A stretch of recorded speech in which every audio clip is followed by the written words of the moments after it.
तमाम खबरें दिखाएंगे आपको देश दुनिया की, राजनीति की, खेल की, क्राइम और अपराध की सभी छोटी बड़ी खबरें।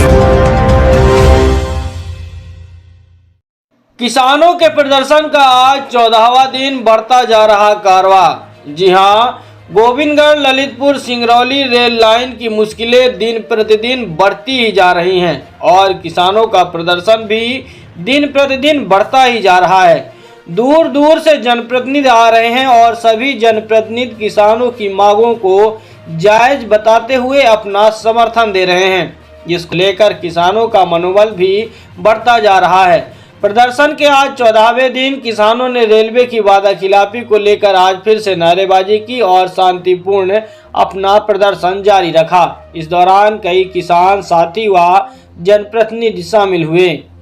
बैठक बना भूअर्जन के लिए। कलेक्टर के भूअर्जन अधिकारी होते हैं जिले के कलेक्टर, तो रेलवे विभाग ने पन्ना जिले में, रीवा जिले में, सीधी जिले में, सिंगरौली जिले में कलेक्टर के पास भूअर्जन के रेलवे के लिए आवेदन किया। भूअर्जन का कानून 1894 का ब्रिटिश पीरियड का था, जिसे भारत की संसद ने 2013 में अपास्त करके भूअर्जन का नया देश में कानून बना।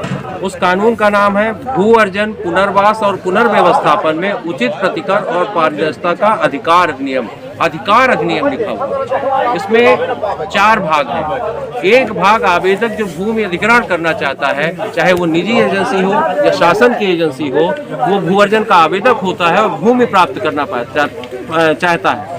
तो पहला आप उसका होता है भूअर्जन किसी परियोजना के लिए, विकास के लिए करना है। उसकी कई प्रक्रियाएं हैं। ग्रामीण क्षेत्र में ग्राम सभा से, निकाय क्षेत्र में नगर निगम, नगर पालिका से पहले प्रस्ताव होना चाहिए। 80% जनता की, नागरिकों की, भूमि स्वामियों की सहमति होना चाहिए, जो इस पे कहीं भी नहीं हुई। एक बात।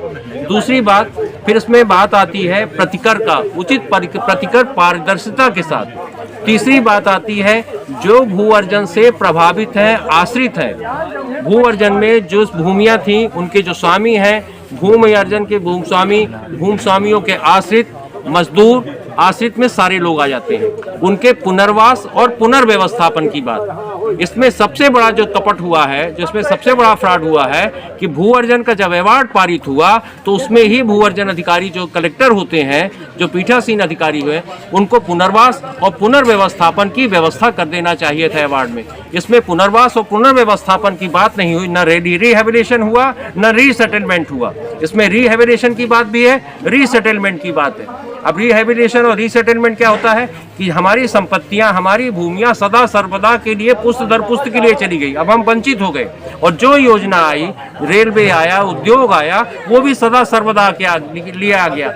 अब इसमें किया क्या गया है कि एक ही नोटिफिकेशन में, एक ही राजस्व गांव में एक समान भूमियों का नोटिफिकेशन हुआ। मान लीजिए 100 हेक्टेयर का एक नोटिफिकेशन हुआ। अब 100 हेक्टेयर का नोटिफिकेशन होके अवार्ड पारित हुआ किसी एक राजस्व गांव का। उस अवार्ड में 100 लोग प्रभावित हुए, उनके आश्रित 500 थे। उसमें से पता नहीं किस पैमाने के आधार पर, उसकी प्रायोरिटी का क्या पैमाना था, ये किसी को नहीं मालूम। 100 लोगों को, 500 लोगों में से केवल कुछ 100 लोगों को किस आधार पर उनका चयन हुआ, नौकरी दे दी गई। 400 लोग नौकरी से वंचित हैं। नौकरी में क्या हुआ कि भूअर्जन का, अगर 2018 में भूअर्जन हो चुका है,